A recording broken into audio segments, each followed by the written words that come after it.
Hello everyone, welcome to our YouTube channel. ये हमारा algebra of matrices की series का लेक्चर नंबर 5 है। लेक्चर नंबर 4 में हमने मैट्रिक्स के कॉन्जुगेट के बारे में पढ़ा था और उसकी प्रॉपर्टी नंबर 1 डिस्कस की थी, ये वाली कि एक कॉन्जुगेट का कॉन्जुगेट एक इक्वल होता है। ठीक है, तो कॉन्जुगेट ऑफ मैट्रिक्स क्या होता था कि हम मैट्रिक्स कोई भी मैट्रिक्स दे रखी है, एक कॉम्प्लेक्स एंट्रीज है जिसकी, तो उसके कॉन्जुगेट का मतलब होता था कि उसकी सारी एंट्रीज़ हैं, मैट्रिक्स के जितने भी एंट्रीज़ हैं उन सब का कॉन्जुगेट कर देते थे हम। कॉन्जुगेट इन मतलब कि उन सभी कॉम्प्लेक्स नंबर्स जो उसकी एंट्रीज़ हैं उनके इमेजिनरी पार्ट का साइन चेंज कर देते थे, है ना। तो ये होता था मैट्रिक्स का कॉन्जुगेट। अब इसकी फर्स्ट वाली प्रॉपर्टी भी हमारी हो गई थी।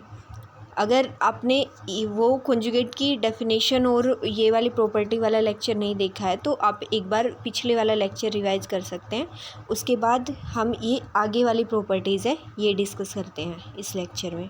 ठीक है, तो सेकंड वाली प्रॉपर्टी है कि ए प्लस बी, ए और बी कन्फर्मेबल हैं एडिशन के लिए। कन्फर्मेबल फॉर एडिशन का मतलब है कि उन दोनों का ऑर्डर सेम है। जैसे ए अगर एम क्रॉस एन की है तो बी भी कुछ एम क्रॉस एन की मैट्रिक्स है, तभी हम उन दोनों को ऐड कर पाएंगे। तो ए प्लस बी करके जब हम कॉन्जुगेट लेंगे तो वो किसके इक्वल आएगा, A conjugate plus B conjugate, मतलब अलग अलग कॉन्जुगेट लेके तब अगर ऐड करेंगे तो दोनों रिजल्ट हैं वो सेम आएंगे। ये वाली चीज़ हमें प्रूव करनी है। ठीक है, तो चलते हैं प्रॉपर्टी नंबर 2 को प्रूव करते हैं। तो हमने लेफ़्ट हैंड साइड कंसीडर करनी है, पहले हम इसको राइट हैंड साइड के इक्वल प्रूव करेंगे। हमने पहले माना मैट्रिक्स ए को जैसे हमने पीछे माना था वैसे ही मान लिया। हम पहले 2x2 के लिए हमें सिंप्लीफाई करना आसान हो जाएगा और इसकी हेल्प से फिर हम ये बोल सकते हैं, इसके लिए प्रूव करवा के 2x2 ऑर्डर की मैट्रिक्स के लिए हम इसको जनरलाइज कर सकते हैं किसी भी n×n की मैट्रिक्स के लिए अपने रिजल्ट को। ठीक है, तो हमने कोई भी 2x2 की मैट्रिक्स मान ली इस टाइप, क्योंकि कॉम्प्लेक्स एंट्रीज़ हैं तो सारी entries Z1 Z2 Z3 Z4 इस टाइप की जो एंट्रीज़ है वो कुछ ऐसी होंगी ना, real part plus imaginary part, real part plus imaginary part, ऐसी टाइप की। तो हमने लिख लिया अपनी मैट्रिक्स ए को। अब ऐसे ही हमने मैट्रिक्स बी को मान लिया। बी भी उतने ही ऑर्डर के, सेम ऑर्डर की लेनी है, कन्फर्मेबल है क्योंकि 2x2 के, ये भी 2x2 की ले ली। अब ये ऐसे ही करके ले लिया, real part plus imaginary part करके। ठीक है, उसके बाद हमने ए प्लस बी करना है लेफ्ट साइड के लिए। ए प्लस बी किया हमने, ए प्लस बी किया तो ये होता है ना, इस वाली एंट्री में ये वाली एंट्री ऐड होती है। जैसे कि मान लो कि ये K11 एंट्री है, ठीक है, और इसकी मान लो L11 एंट्री है ये, तो K11 के अंदर L11 वाली एंट्री ऐड होगी, तो मतलब A11 प्लस IB11 वाली जो एंट्री है उसके अंदर कौन सी होगी, ये वाली एंट्री ऐड होगी ना, ये वाली C11 plus ID11, C11 plus ID11। ठीक है, और इस वाली ये वाली जो एंट्री है, इस वाली एंट्री के अंदर ये वाली एंट्री ऐड होगी। ये K12 वाली है, ये L12 वाली एंट्री है, करस्पॉन्डिंग एलिमेंट्स ऐड होते हैं तो ऐसे ही ऐड होंगे, तो इसीलिए अब लिख दिया। और हमें ये भी पता है कि जैसे ये वाला एक कॉम्प्लेक्स नंबर है, ये भी एक कॉम्प्लेक्स नंबर है C11 प्लस ID11। जब ये दोनों ऐड होंगे तो हम जब कोई भी दो complex number Z1 plus Z2 करते हैं तो हम ऐसा ही करते हैं ना, उनके रियल पार्ट में रियल पार्ट ऐड होता है, इमेजनरी पार्ट में इमेजनरी पार्ट ऐड होता है। तो जैसे यहाँ पर रियल पार्ट इसका क्या है, A11 है, और इसका रियल पार्ट C11 है, तो हमने लिख दिया A11 plus C11 plus iota into इसका इमेजनरी पार्ट B11 है, इसका इमेजनरी पार्ट D11 है, तो ये B11 प्लस D11 हो गया, ये ऐड हो गया। ऐसे ही इसकी जो सारी एंट्रीज़ हैं ए और बी की, जब उनको हम ए प्लस बी के लिए सारी एंट्रीज़ को ऐड करेंगे, इस वाली एंट्री में ये वाली एंट्री ऐड होगी तो A12 और C12 ऐड होकर ये रियल पार्ट बन जाएगा, और ये B12 और D12 होकर ये आयोटा इंटू ये होकर ये वाला इमेजनरी पार्ट हो जाएगा। ऐसे ये वाली एंट्री में ये वाली एंट्री ऐड होगी, इसमें ये वाली एंट्री ऐड होगी। ठीक है, इस वाली में इस वाली हो गई, तो ये आ गई हमारी मैट्रिक्स ए प्लस बी। अब हमें क्या करना है, लेफ्ट साइड में देखो ए प्लस बी के ऊपर कॉन्जुगेट ले रखा है तो इसका कॉन्जुगेट लेना है। ए प्लस बी के कॉन्जुगेट का मतलब है ये जो सारी एंट्रीज़ है इनका कॉन्जुगेट हो जाएगा, मतलब इनके इमेजनरी पार्ट का साइन चेंज हो जाएगा। तो इनके इमेजनरी पार्ट, जैसे इसका इमेजनरी पार्ट ये वाला B11 प्लस D11, इसका साइन चेंज हो जाएगा तो माइनस के हो जाएंगे, माइनस के आयोटा इंटू दिस। इसका कॉन्जुगेट का मतलब है इसके इमेजनरी पार्ट का साइन चेंज हो गया, माइनस आ गया, इसमें भी इसका साइन चेंज हो गया, इसका साइन चेंज हो गया, ठीक है। तो ये ए माइनस बी का कॉन्जुगेट आ गया, ठीक है। अब हम इसको आगे क्या लिख सकते हैं, जैसे ये वाला ये नंबर उठा लिया हमने A11 प्लस C11, और ये वाला इसको हम ऐसे लिखेंगे ना, A11 प्लस C11 माइनस के iota into B11 minus iota into D11, है ना। अब हम इसको लिख सकते हैं, इस वाले एलिमेंट को हम लिख सकते हैं इक्वल टू A11, क्योंकि ये सारे सम करके लिख रखा है सारों का, तो हम इनको इंटरचेंज कर सकते हैं आगे पीछे, है ना। तो माइनस आयोटा B11, क्योंकि एडिशन है वो क्या होता है, एसोसिएटिव होता है, हमें इस चीज़ का पता है। तो A11 माइनस आयोटा B11 ये वाला लिख दिया, plus C11 minus iota D11, ऐसे करके लिख सकते हैं हम। तो हमने यहाँ पर यही लिख रखा है नीचे, A11 minus iota B11 plus C11 minus iota D11, है ना। ऐसे ही A12 यहाँ पर यहाँ से A12 minus iota B12 plus C12 minus iota D12, है ना। यहाँ से लिख सकते A21 माइनस आयोटा B21, और प्लस का क्या हो जाएगा C21 माइनस आयोटा D21, है ना। और इसमें भी A22 minus iota B22 plus ये वाला यहाँ पे लिख रखा ना, तो यहाँ पे ये वाला हो जाएगा C22 ये वाला माइनस आयोटा D22, ठीक है। इस फॉर्मेट में लिख दिया।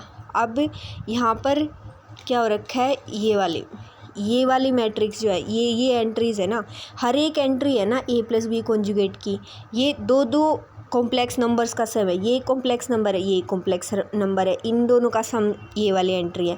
ऐसे ही इस वाले कॉम्प्लेक्स नंबर और इस वाले कॉम्प्लेक्स नंबर का सम है ये एंट्री, ये भी दो कॉम्प्लेक्स नंबर्स का सम है, ये भी दो कॉम्प्लेक्स नंबर्स का सम है।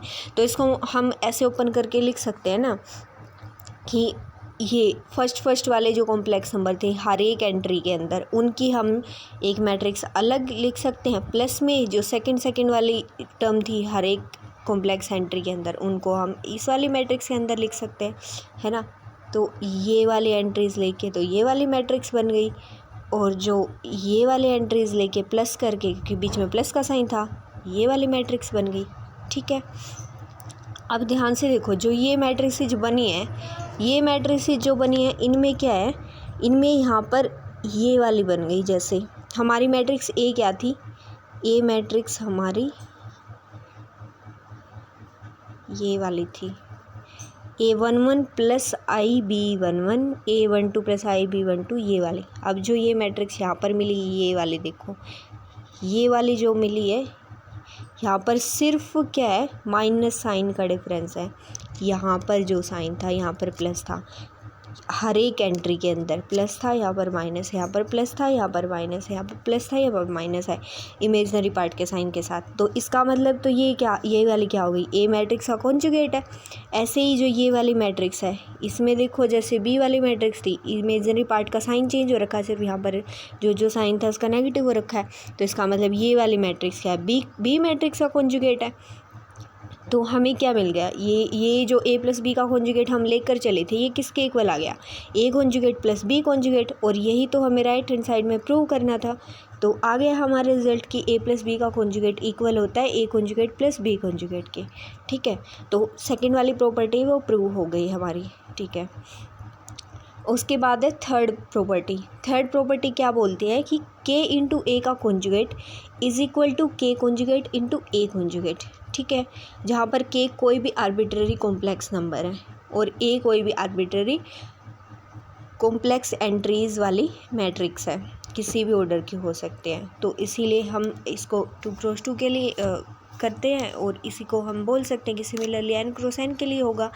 तो अब हमने माना कि के कोई भी कॉम्प्लेक्स नंबर है, तो जैसे कोई भी कॉम्प्लेक्स नंबर जेड को हम ऐसे लिखते हैं ना, एक्स प्लस आयोटा वाई, जहाँ पर एक्स और वाई है वो आर्बिट्ररी रियल नंबर, वो कुछ ना कुछ रियल नंबर होते हैं, ठीक है। तो जो के है कॉम्प्लेक्स नंबर, उसको मैंने लिख दिया यहाँ पर K1 प्लस आयोटा K2, जहाँ पर K1 और K2 क्या है, रियल नंबर है, ठीक है। अब ए मैट्रिक्स को हमने उसी फॉर्मेट का मान लिया जैसे पहले माना था। तो अब k इंटू ए लिखना है। k इंटू ए का मतलब ये k की वैल्यू पुट कर दी इंटू ए। तो किसी भी नंबर का किसी मैट्रिक्स से, कोई भी स्केलर की किसी भी मैट्रिक्स से मल्टीप्लाई होने का मतलब क्या है? हम यही तो बोलते थे कि किसी स्केलर की मैट्रिक्स के साथ मल्टीप्लाई होने का मतलब है कि वो स्केलर उस मैट्रिक्स की सारी एंट्रीज़ के साथ क्या हो जाता है? मल्टीप्लाई हो जाता है। जैसे ये वाला स्केलर है, ये इस मैट्रिक्स के साथ ए के साथ मल्टीप्लाई होगा, तो इसका मतलब ये इसकी सारी एंट्रीज़, जैसे इस वाली एंट्री के साथ मल्टीप्लाई होगा, इस वाली के साथ भी, इस वाली के साथ भी, इस वाली के साथ भी, सारी एंट्रीज़ के साथ मल्टीप्लाई हो जाता है। ठीक है, यहाँ तक हो गया। अब उसके बाद क्या है, हमें एक बार ये वाली चीज़ देखनी है कि यहाँ तक हमने इक्वेशन नंबर 1 मान के छोड़ दिया। ठीक है, अब हम एक बार एक दूसरा रिज़ल्ट है उसको रिवाइज़ करते हैं, फिर उसी की हेल्प से हम इसको आगे प्रोसीड करेंगे। तो जैसे कोई भी दो कॉम्प्लेक्स नंबर होते हैं Z1 Z2, ठीक है, Z1 को लिख लिया हमने x1 plus iota y1, Z2 को हमने लिख लिया x2 प्लस आयोटा y2। तो उनकी जो प्रोडक्ट होती है Z1 डॉट Z2, उसको हम ऐसे लिखते हैं ना, x1 plus iota y1 into x2 plus iota y2 हो गया। इसको हम ऐसे करेंगे, x1 की x2 के साथ तो x1 x2 हो गया, प्लस x1 की आयोटा y2 के साथ करेंगे तो आयोटा इंटू x1 y2 हो गया। इस वाले किसके साथ करेंगे तो आयोटा इंटू y1 x2 हो गया। इस वाले के साथ करेंगे तो iota square into y1 y2 हो गया, है ना। आयोटा स्क्वायर की वैल्यू -1 होती है, तो यहाँ से ये आयोटा वाली टर्म एक साथ लिख ली, तो ये वाले यहाँ पर ये हो गया x1 y2 plus x2 y1 iota के साथ, और ये x1 x2 हो गया, ये क्या हो गया माइनस के y1 y2। ठीक है, तो ये वाला हो गया Z1 डॉट Z2। ठीक है, दो कॉम्प्लेक्स नंबर की प्रोडक्ट। और आगे इसको थोड़ा और ये करके लिख देगी, क्योंकि ये भी रियल है, दो रियल नंबर्स की प्रोडक्ट है, ये भी दो रियल नंबर्स की प्रोडक्ट है, ये भी रियल है। तो ये x1 x2 minus y1 y2 plus iota into this, मतलब ये Z1 डॉट Z2 जो आया वो एक कॉम्प्लेक्स नंबर आ गया, जहाँ पर ये तो उसका रियल पार्ट है और ये उसका इमेजनरी पार्ट है। ठीक है, ऐसे ही हमने ये वाला क्यों देखा, ये वाला रिज़ल्ट, क्योंकि हमने यहाँ पे क्या करना था, ये वाला देखो, ये यहाँ पर दो कॉम्प्लेक्स नंबर हैं, ये भी कॉम्प्लेक्स नंबर है, ये भी कॉम्प्लेक्स नंबर है, इनकी मल्टीप्लाई करनी है। तो यहाँ पर k1 प्लस आयोटा k2 की मल्टीप्लाई करनी है a11 प्लस आयोटा b11 से। तो मतलब यहाँ पर ये है ना, ये x1 का काम करेगा, ये y1 का काम करेगा, जो हमने अभी जो एग्जांपल लिया था उसके अकॉर्डिंग, ये x2 का काम करेगा, ये y2 का काम करेगा। तो इसके अकॉर्डिंग क्या हो जाएगी ये प्रोडक्ट, ये जो आती है x1 x2 minus y1 y2, तो x1 इसमें k1 है, x1 इंटू x2 क्या है a11 है, माइनस के y1 y2, माइनस के y1 क्या है k2 के इक्वल है, इंटू y2 क्या है b11 के इक्वल है, प्लस के आयोटा इंटू क्या होता है आयोटा इंटू x1 y2 होता है। तो x1 की वैल्यू क्या है, x1 की वैल्यू ये है k1 इंटू y2 किसके इक्वल है, ये वाले के इक्वल है, b11 के इक्वल, प्लस के y1 x2 होता है, y1 क्या है ये है k2 और x2 क्या है a11 है, तो ये आ गया। ठीक है, तो ये वाली वैल्यू आ गई इस वाली एंट्री की, ये वाली एंट्री है जो इस वाले की, इस प्रोडक्ट की वैल्यू ये आ गई। ऐसे ही हम ये वाली प्रोडक्ट होगी, ये वाली प्रोडक्ट होगी, ये वाली होगी, इन चारों एंट्रीज़ को लिख सकते हैं। हमने इन वाली चारों एंट्रीज़ को लिख लिया, जैसे कि जब हमने k1 प्लस आयोटा k2 की a11 प्लस आई b11 के साथ मल्टीप्लाई की, तो ये वाला रिज़ल्ट मिला हमें k1 a11 minus k2 b11, और फिर क्या आ गया k1 और यहाँ पर आयोटा के साथ k1 और a11 की जगह पर b11 आ गया, और k2 b11 की जगह पर a11 आ गया इसी टर्म में। ऐसे ही हम जब इसकी मल्टीप्लाई किसके साथ करेंगे, a12 प्लस b12 के साथ करेंगे, तो जहाँ पर a11 वाली चीज़ें जो एंट्रीज़ थी उनकी जगह पर सिर्फ इस रिज़ल्ट में क्या आ जाएगा, a11 की जगह तो a12 आ जाएगा और b11 की जगह पर b12 आ जाएगा। तो इसमें क्या हो जाएगा, जैसे यहाँ पर तो ये वाली एंट्री हमने लिख दी, यहाँ पर क्या होगा, जैसे यहाँ पर a11 था तो यहाँ पर a12 आ जाएगा, यहाँ पर b11 था तो b12 आ जाएगा, plus iota into k1 b11 की जगह पर b12 आ गया, a11 की जगह पर a12 आ गया। ऐसे ही यहाँ पर क्या आ जाएगा, a21 और b21 आ जाएंगे। ठीक है, तो यहाँ तक हमारा हो गया। इसके बाद हमें क्या करना है, ये तो k इंटू ए की वैल्यू आई है, तो k इंटू ए की वैल्यू आई है, हमें क्या करना है k इंटू ए का कॉन्जुगेट लेना है लेफ्ट हैंड साइड के लिए। तो हमने इसका कॉन्जुगेट लिया, इसके कॉन्जुगेट का मतलब है कि इसकी सारी एंट्रीज़ का कॉन्जुगेट, सारी एंट्रीज़ का कॉन्जुगेट मतलब उनके इमेजनरी पार्ट का साइन चेंज। उनका इमेजनरी पार्ट क्या है, जैसे यहाँ पर ये वाला इमेजनरी पार्ट है तो हो गया इसका साइन चेंज माइनस में हो गया, ये वाला इमेजनरी पार्ट है इसका साइन चेंज ये हो गया माइनस लिख दिया यहाँ पर, इसका इमेजनरी पार्ट का ये भी हो गया साइन चेंज, इसका भी हो गया साइन चेंज। ठीक है, अब हमने एक और प्रॉपर्टी देखनी है ये वाली, कि जो ये होता है ना Z1 इंटू Z2 का कॉन्जुगेट, दो कॉम्प्लेक्स नंबर्स की प्रोडक्ट है और उसका कॉन्जुगेट लेना है तो वो इसके इक्वल हो जाता है उनके कॉन्जुगेट्स की प्रोडक्ट के equal, Z1 conjugate into Z2 conjugate की। ठीक है, तो जैसे हमने ये इक्वेशन स्टार मान रखी है यहाँ पर, ये वाली इक्वेशन, तो ये दो कॉम्प्लेक्स नंबर्स की प्रोडक्ट है ना, एक ये कॉम्प्लेक्स नंबर ये कॉम्प्लेक्स नंबर, इसका कॉन्जुगेट लिया हमने, इसका कॉन्जुगेट लिया तो हमने ये वाला इसका कॉन्जुगेट इसका कॉन्जुगेट, ये वाली वैल्यू इसके इक्वल है तो इसके कॉन्जुगेट इसका कॉन्जुगेट हो जाएगा जब हम इनका कॉन्जुगेट लेंगे। तो इसके कॉन्जुगेट का मतलब क्या है, ये वाला जो इमेजनरी पार्ट है इसका साइन चेंज हो जाएगा, मतलब यहाँ पर क्या आ जाएगा माइनस आ जाएगा साथ में, है ना। तो हमने ये क्यों लिया है, क्योंकि ये वाली वैल्यू कुछ ऐसा बन रही है इसका कॉन्जुगेट, क्योंकि यहाँ पर ये बीच में माइनस साइन आ रहा है। तो हम ये लिख सकते हैं कि जो हमने स्टार वाली जो इक्वेशन है ना, अगर हम उसका कॉन्जुगेट लेंगे ना, इस वाली टर्म का कॉन्जुगेट लेंगे तो ये यहाँ पर माइनस साइन बन के ये बन जाएगा ऐसा कुछ, यहाँ पर सिर्फ माइनस आ जाएगा तो ये बन गया। और ये वाली एंट्री ध्यान से देखो, इस मैट्रिक्स में ये रही ये वाली entry K11 A11 minus K2 B11 minus के आयोटा इंटू K1 B11 और K2 A11, ये वाली एंट्री बिल्कुल सेम है ये वाली के। तो इसका मतलब ये वाली एंट्री है ये कि इसके इक्वल हो गई ना, K1 प्लस आयोटा K2 का conjugate into A11 plus iota B11 का कॉन्जुगेट। ठीक है, तो इसकी जगह पर हमने क्या लिख दिया, ये वाली टर्म लिख दी, K1 प्लस आयोटा K2 का conjugate into A11 plus iota B11 का कॉन्जुगेट। ठीक है, ऐसे ही हम इन चारों एंट्रीज़ के लिए ये वाला रिजल्ट लगा सकते हैं। ठीक है, तो यहाँ पर क्या हो जाएगा, A12 और B12 आ जाएंगे, K11 प्लस आयोटा K12 का conjugate, A12 plus iota B12 का कॉन्जुगेट, यहाँ पर A21 प्लस B21 आ जाएंगे, यहाँ पर A22 प्लस B22 आ जाएंगे। ठीक है, अब इसको क्या कर दिया, इसको देखो ध्यान से, ये वाली टर्म है, ये वाली term K1 plus iota K2 ये तो K के इक्वल थी, इसके ऊपर कॉन्जुगेट लगा, मतलब कि ये K का कॉन्जुगेट है, इसकी वैल्यू K है और उसके ऊपर कॉन्जुगेट लगाया, ये भी K का कॉन्जुगेट है, ये भी K कॉन्जुगेट है, ये भी K कॉन्जुगेट है, ये आ गया सारा। और ये हमने इनको यूं का यूं रख लिया, तो यहाँ से पूरी ओवरऑल मैट्रिक्स में से K कॉन्जुगेट को बाहर निकाल लिया, कॉमन आ गया। तो अब ये क्या बन गया, इनटू में ये वाला बन गया इन सारी एंट्रीज़ का कॉन्जुगेट। और देखो ध्यान से, ये A11 प्लस IB11 और ये वाली जो एंट्रीज़ है ना, ये मैट्रिक्स A की एंट्रीज़ है और उनके ऊपर कॉन्जुगेट लगा रखा है, मतलब ये वाली जो मैट्रिक्स ये बन गई, ये मैट्रिक्स A का कॉन्जुगेट है। तो इस वाली चीज़ को हम लिख सकते हैं K इंटू A का कॉन्जुगेट, है ना। और यही वाली चीज़ तो हमें राइट हैंड साइड में लेकर आनी थी कि K conjugate into A conjugate के इक्वल आ जाए। तो ये आ गया K इंटू A का होल कॉन्जुगेट इक्वल टू हो गया K conjugate into A conjugate, hence proved. यहाँ तक हमने ये वाली प्रॉपर्टी को भी प्रूव कर दिया। ठीक है, तो आगे हमारी इसकी D वाली प्रॉपर्टी और E वाली प्रॉपर्टी रहती हैं, हम इनको और प्रूव करते हैं। ठीक है, अब नेक्स्ट वाली प्रॉपर्टी में क्या बोल रखा है कि A इंटू B का कॉन्जुगेट इक्वल टू होता है अलग अलग कॉन्जुगेट्स की प्रोडक्ट के इक्वल।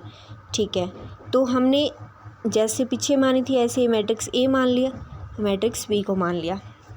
या फिर हम ऐसा कर सकते हैं, जैसे कि हमने पिछले एग्जांपल्स में देख लिया ना, ओवरऑल मतलब कॉम्प्लेक्स नंबर्स को ऐसे ओपन करके real part plus imaginary part की टाइप से ऐसे करके, तो हम इसको यहाँ पर, क्योंकि हमें अब वो एक बार हाथ से निकल गया तो आराम से क्लियर हो गया कि हम ऐसे ऐसे करके लिख सकते हैं।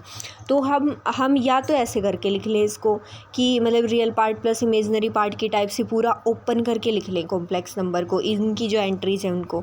या फिर हम अब ऐसा कर सकते हैं आराम से कि हम ऐसा मान लें कि जो ये हमारी एंट्रीज़ है ना, ये कॉम्प्लेक्स नंबर ही हैं, क्योंकि मैट्रिक्स ए कॉम्प्लेक्स है, तो हमने इसको लिख लिया Z1 Z2 Z3 Z4। B को लिख लिया हमने W1 W2 W3 W4, है ना, इस टाइप का।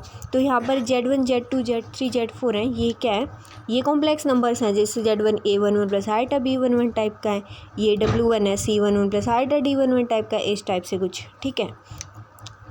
तो अब हम ये वाला रिज़ल्ट प्रूव करते हैं। तो लेकिन उसके लिए हमने ये दो जो इम्पोर्टेंट में करके लिख रखा, ये वाले रिज़ल्ट हमें याद रखने हैं कि ये वाले रिज़ल्ट है ना, ये वाले दोनों, ये वाले रिज़ल्ट्स का हम यूज करेंगे इन प्रॉपर्टीज़ में, कि अगर हमारे पास कोई भी दो कॉम्प्लेक्स नंबर होते हैं, कोई भी आर्बिट्रेरी कॉम्प्लेक्स नंबर्स, उनकी जो प्रोडक्ट का कॉन्जुगेट होता है ना, वो इक्वल टू होता है उनके कॉन्जुगेट्स की प्रोडक्ट के, ठीक है। देखो ये वाला रिज़ल्ट हम यहाँ पर जो प्रूव करेंगे ये मैट्रिसेस के लिए है, कि दो मैट्रिसेस की प्रोडक्ट का कॉन्जुगेट उनके कॉन्जुगेट्स की प्रोडक्ट के इक्वल होता है, ठीक है। और हम ये प्रूव करने के लिए ये वाले रिज़ल्ट का यूज करेंगे कि ये है दो कॉम्प्लेक्स नंबर्स की प्रोडक्ट। ये यहाँ पे प्रूव करनी है हमें, वो करनी है मैट्रिसेस की प्रोडक्ट के कॉन्जुगेट के लिए। और ये वाला रिज़ल्ट हमारा पहले आ चुका है कॉम्प्लेक्स नंबर वाले चैप्टर में, जो हमने पीछे 12th क्लास में पढ़ा हुआ है। तो उसमें ये वाला रिज़ल्ट आ चुका है कि दो कॉम्प्लेक्स नंबर्स की जो प्रोडक्ट होती है उसका कॉन्जुगेट उनके कॉन्जुगेट्स की प्रोडक्ट के इक्वल होता है। ये वाले रिज़ल्ट का हम यूज करके चलेंगे, ठीक है। तो और ऐसे ही दूसरा रिज़ल्ट क्या होता है कि दो कॉम्प्लेक्स नंबर्स का जो सम होता है ना, उनके सम का कॉन्जुगेट है वो इक्वल टू होता है उनके कॉन्जुगेट्स के सम के इक्वल, ठीक है। कोई भी आर्बिट्रेरी कॉम्प्लेक्स नंबर के लिए ये वाली चीज़ ट्रू होती है हमेशा। तो ठीक है, हम लेफ़्ट हैंड साइड लेकर चलते हैं। उसके लिए हमें पहले A इंटू बी निकालना होगा। A इंटू बी लिखेंगे, A इंटू बी लिखेंगे मतलब ये वाली मैट्रिक्स A की B के साथ प्रोडक्ट होगी।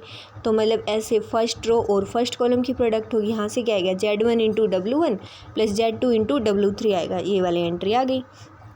अब फर्स्ट रो के सेकंड कॉलम से प्रोडक्ट होगी तो क्या आएगा, Z1 into W2 plus Z2 into W4 आएगा। ये वाला लिख दिया। अब सेकंड रो की फर्स्ट कॉलम के साथ मल्टीप्लाई होगी, तो सेकंड रो में क्या है, Z3 और फर्स्ट कॉलम ये आएगा Z3 into W1 plus Z4 into W3, है ना, प्लस यहाँ पर ये आ गया। और ये वाले एंट्री में क्या आएगा, सेकंड रो सेकंड कॉलम की product Z3 into W2 plus Z4 into W4, ये वाला लिख दिया हमने, ये वाला। अब हमें क्या करना है, A इंटू बी का कॉन्जुगेट करना है, तो करो कॉन्जुगेट। अब यहाँ पर क्या होगा, ये वाला A इंटू बी तो ये है, A इंटू बी के कॉन्जुगेट का मतलब इन सारी एंट्रीज़ का कॉन्जुगेट, सबका कॉन्जुगेट। तो यहाँ पर लिख दिया, कॉन्जुगेट लगा दिया सबके ऊपर, ठीक है। अब कॉन्जुगेट लगा दिया तो अब देखो, अब रिजल्ट यूज होंगे हमारे। तो यहाँ पर देखो सम, ये क्योंकि दो कॉम्प्लेक्स नंबर Z1 और W1 उनकी प्रोडक्ट भी कॉम्प्लेक्स नंबर होगी। ऐसे Z2 और W2 की W3 की प्रोडक्ट भी कॉन्जुगेट जो प्रोडक्ट है वो भी एक कॉम्प्लेक्स नंबर होगी। तो ऐसे ही हमने क्या लिख दिया, ये कॉम्प्लेक्स नंबर, ये कॉम्प्लेक्स नंबर है, मान लो इसको Z मान लो प्लस इसको W मान लो, इसका कॉन्जुगेट है वो ऐसे होगा ना, Z conjugate plus W conjugate. कहाँ पे देखा था हमने, ये सेकंड वाली प्रॉपर्टी के अंदर, ये वाली प्रॉपर्टी के अंदर, इसलिए लिख दिया यूजिंग टू।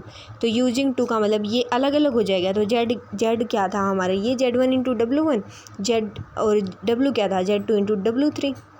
तो इनके अलग अलग कॉन्जुगेट अप्लाई हो जाएंगे, इस पे अलग हो जाएगा, प्लस में इसके ऊपर अलग हो जाएगा।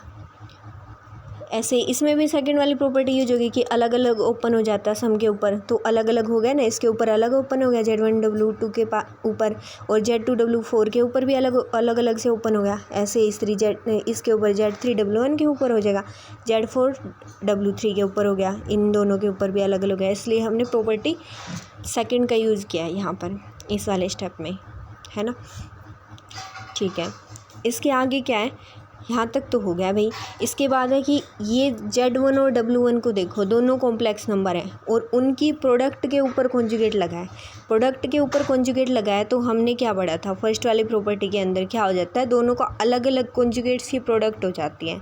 तो हम इसको भी लिख सकते हैं Z1 का कॉन्जुगेट इंटू W1 का कॉन्जुगेट, इसको लिख सकते हैं प्लस साइन इंटू Z2 का कॉन्जुगेट इंटू W3 का कॉन्जुगेट। ऐसे इन बाकी सारों में लिख सकते हैं। तो इसलिए लिखा यूजिंग प्रॉपर्टी 1। ये वाले प्रॉपर्टी का यूज करके फर्स्ट वाले जो दे रखे हैं यहाँ पर, ठीक है। अब उसके बाद क्या हो गया, अब देखो इसको हमने मान लिया इक्वेशन नंबर 3, यहाँ तक लाके हमने छोड़ दिया। अब हमें राइट हैंड साइड को और थोड़ा सोल्व करते हैं। राइट हैंड साइड में क्या है, A conjugate into B conjugate है, तो हम पहले ए कॉन्जुगेट निकालते हैं, बी कॉन्जुगेट निकालते हैं, उनकी प्रोडक्ट्स करते हैं, ठीक है। तो हमने क्या किया, ए का कॉन्जुगेट का मतलब है सारी एंट्रीज़ के ऊपर बार लग जाएगा, बी कॉन्जुगेट का मतलब यहाँ पर कॉन्जुगेट हो जाएगा, है ना। तो यही लिख दिया यहाँ पर, ए कॉन्जुगेट ये हो गया, बी कॉन्जुगेट ये हो गया। ए इंटू बी के कॉन्जुगेट क्या मतलब है, इन दोनों मैट्रिसेस की प्रोडक्ट हो जाएगी। जैसे फर्स्ट कॉलम यहाँ पर आएगा Z1 conjugate into W1 conjugate plus Z2 conjugate into W3 conjugate, ऐसे ही इस वाले की इसके साथ मल्टीप्लाई हो जाएगी, प्रोडक्ट कर दी सिर्फ इनकी। अब यहाँ से देखो, यहाँ से ये मैं इक्वेशन नंबर 4 हो गई, ये वाली वैल्यू आई थी ए इंटू बी के कॉन्जुगेट की, और ये वाली इक्वेशन नंबर 4 में आई है A conjugate into B conjugate की वैल्यू। हम देख सकते हैं कि दोनों जो मैट्रिसेस हैं वो सेम आई हैं, मतलब हमने लेफ़्ट हैंड साइड को सोल्व किया, उसकी वैल्यू हमें ये मिली, राइट हैंड साइड को सोल्व किया, उसकी वैल्यू हमें ये मिली। दोनों वैल्यू बराबर हैं, दोनों की RHS बराबर है, तो दोनों की ये वाली ये मतलब दोनों यहाँ से इनकी RHS बोल रही हूँ, इक्वेशन नंबर 3 और 4 की RHS, मतलब ये दोनों चीज़ें इक्वल हैं, तो इसका मतलब ये वाली भी इक्वल होंगी, मतलब A conjugate A into B का कॉन्जुगेट इक्वल आ गया A conjugate into B conjugate के, ठीक है। यही हमारा रिजल्ट था, ये वाला हमारा प्रूव हो गया, ठीक है। इसके बाद वाला है नेक्स्ट वाला रिज़ल्ट, 5th वाला। ये हमारा, अगर आपने ट्रांसपोज वाला रिज़ल्ट अगर प्रूव किया था ए की पावर n के लिए, तो ये वाला हमारा बिल्कुल सिमिलर है, उसी के बिल्कुल आराम से क्लियर हो जाएगा उसी की तरह, क्योंकि उसमें देखो, उसमें हमने प्रिंसिपल ऑफ मैथमेटिकल इंडक्शन का यूज किया था, तो इसमें भी इसको भी हम वैसे ही प्रूव करेंगे। बस यहाँ पर डिफरेंस क्या है कि यहाँ पर ट्रांसपोज की जगह कॉन्जुगेट ले रखा है। हमने ये प्रूव किया था कि ए की पावर n का ट्रांसपोज है ना, वो इक्वल टू होता है ए ट्रांसपोज की पावर n की। यहाँ पर हमें ये प्रूव करना है कि ए की पावर n का कॉन्जुगेट इक्वल टू होता है ए कॉन्जुगेट की पावर n के for all n belongs to natural number, सारे के सारे नेचुरल नंबर के लिए, ठीक है। तो हमने पहले n की वैल्यू 1 ली, n की वैल्यू 1 लेने ली, तो यहाँ पर क्या बन जाएगा, लेफ्ट हैंड साइड बन जाएगी ए की पावर 1 का कॉन्जुगेट, राइट हैंड साइड क्या बन जाएगी, ए कॉन्जुगेट की पावर 1, ठीक है। तो ए की पावर 1 का कॉन्जुगेट, ए की पावर 1 तो ए के इक्वल होता है, तो ये आ गया ए का कॉन्जुगेट, और ए कॉन्जुगेट भी एक मैट्रिक्स है, इसकी पावर 1 इसी के इक्वल होगा, तो ये भी आ गया ए कॉन्जुगेट, जो कि हमेशा ट्रू होता है फॉर ऑल ए की वैल्यू हम कुछ भी लें, कितने भी ऑर्डर की ले जाए, ठीक है। तो मतलब कि ये वाला रिज़ल्ट है वो ट्रू है n इक्वल टू 1 के लिए, ठीक है। The result hold for n is equal to 1, n equal to 1 के लिए हमारा रिज़ल्ट है वो ट्रू है। ये वाली चीज़ हमने प्रूव यहाँ तक 1 के लिए वेरीफाई कर दिया इसको, ठीक है। अब हमने इसको 1 के लिए वेरीफाई कर दिया, तो उसके बाद क्या है, हम मान के चलते हैं कि हमारा रिज़ल्ट है वो किसी भी arbitrary n equal to k के लिए ट्रू है, मतलब किसी भी आर्बिट्रेरी नेचुरल नंबर k के लिए ट्रू है हमारा रिज़ल्ट। तो हम इसको n की जगह पर k पुट करेंगे, तो a की पावर k का कॉन्जुगेट इक्वल टू हो जाएगा a कॉन्जुगेट की पावर k के, ये हम कंसिडर करके चलें, इक्वेशन नंबर 1 मान लें इसको। और हमें प्रूव करना होता है कि अगर हम k के लिए हमारे रिज़ल्ट को लेकर चले, तो हमें k+1 के लिए रिज़ल्ट को ट्रू दिखाना होता है। तो हमें k+1 के लिए ट्रू दिखाना है, तो इसका मतलब हमें ये प्रूव करना है ना कि यहाँ पर हम k+1 पुट करें, इस वाले वो वाली चीज़ मतलब ट्रू करके दिखाएं। तो ये ट्रू करके दिखाना है कि a की पावर k+1 का कॉन्जुगेट ए कॉन्जुगेट की पावर k+1 के इक्वल होता है ना, ये प्रूव करके दिखाना है हमें, और ये लेके चलना है ये वाला रिज़ल्ट। तो हमने इसकी लेफ्ट हैंड साइड ली जो प्रूव करना है, ए की पावर k+1 का कॉन्जुगेट, ए की पावर k+1 को लिख सकते हैं ए की पावर k इंटू ए, उसका कॉन्जुगेट, अब इसके कॉन्जुगेट। और हमने पीछे रिज़ल्ट क्या पढ़ा है, लास्ट थ्योरम में पढ़ी थी अभी, कि दो मैट्रिसेज हैं उनके कॉन्जुगेट का मतलब होता है A conjugate into B conjugate हो जाता है, ठीक है। तो यही तो है, ए की पावर k भी तो कुछ मैट्रिक्स है, उसको मान लो b मान लिया हमने, b इंटू ए, उसके कॉन्जुगेट का मतलब है b का कॉन्जुगेट इंटू ए का कॉन्जुगेट हो जाएगा, है ना। तो यहाँ पर क्या हो जाएगा, b की वैल्यू a की पावर k है, तो a की पावर k का कॉन्जुगेट इंटू ए का कॉन्जुगेट हो जाता है, हो गया। अब ये वाली चीज़ देखो, a की पावर k का कॉन्जुगेट ए की पावर के का कॉन्जुगेट, ये वाली इक्वेशन नंबर 1 में से किसके इक्वल आया, ए कॉन्जुगेट की पावर के। तो इसका मतलब यहाँ पर हम क्या लिख सकते हैं, इसकी जगह पर हम ए कॉन्जुगेट की पावर के लिख सकते हैं, इनटू में ए कॉन्जुगेट बाय इक्वेशन नंबर 1 की वजह से, ठीक है, क्योंकि हमने ये कंसीडर करके चले तो इसका यूज कर दिया। तो अब इसके आगे आ गया, इसको हम क्या लिख सकते हैं, ए कॉन्जुगेट एक मैट्रिक्स है, उसकी पावर के है, इनटू में ए कॉन्जुगेट की पावर 1 है, तो इसको ओवरऑल लिख सकते हैं ना कि ए कॉन्जुगेट की पावर के प्लस 1 है ना। और हमें यही वाली चीज़ प्रूव करनी थी, यही वाली राइट हैंड साइड में कि ए कॉन्जुगेट की पावर के प्लस 1, तो आ गया राइट हैंड साइड के इक्वल। मतलब कि हमने ये वाला प्रूव कर दिया ना कि ए कॉन्जुगेट, ए की पावर के प्लस 1 का कॉन्जुगेट ए कॉन्जुगेट की पावर के प्लस 1 है। तो इसका मतलब है जो हमारा रिजल्ट है वो के प्लस 1 के लिए भी ट्रू हो गया। तो हम ऐसे ही बोल सकते हैं by principle of mathematical induction, जो गिवन रिजल्ट है ना वो ट्रू है for all n belongs to natural number. इसका मतलब कि a की पावर n का कॉन्जुगेट इक्वल टू है a कॉन्जुगेट की पावर n के for all n belongs to natural number, सारे के सारे नेचुरल नंबर्स के लिए, ठीक है, हेंस प्रूव। तो यहाँ तक हमारी जो मैट्रिक्स के कॉन्जुगेट की जो भी प्रॉपर्टीज़ थी वो सारी प्रॉपर्टीज़ हैं वो कंप्लीट हो गई हैं। यहाँ तक का अगर कोई भी डाउट है तो आप कमेंट सेक्शन में पूछ सकते हैं। Thank you.